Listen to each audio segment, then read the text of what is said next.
الرحمن الرحیم قبلہ کی طرف پاؤں کرنا۔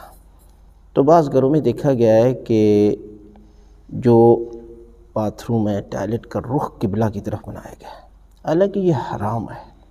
یعنی آپ پیشاب، چاہے آپ کی شرم کا آگے اور پیچھے، یعنی یہ قبلہ رخ نہیں ہونی چاہیے، حرام ہے، گناہ ہے۔ آپ سارا دن آپ کے گھر میں کیوں نہیں برکتیں آتی کہ جب آپ سارا دن حرام کر رہے ہیں، گناہ کر رہے ہیں، لہٰذا یہ کام نہیں کرنا، چاہے گھر میں ہو یا باہر۔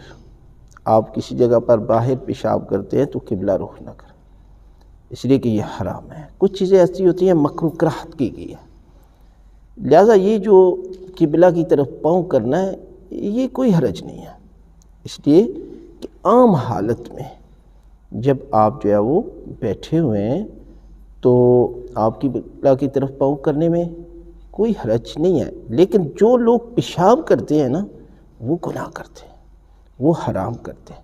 لہٰذا ان چیزوں کو سمجھنا چاہیے کہ آپ ادب کا اگر لحاظ رکھتے ہیں تو پاؤں بھی نہ کریں، لیکن کوئی حرج بھی نہیں ہے، لہٰذا پیشاب نہیں کرنا یہ حرام ہے۔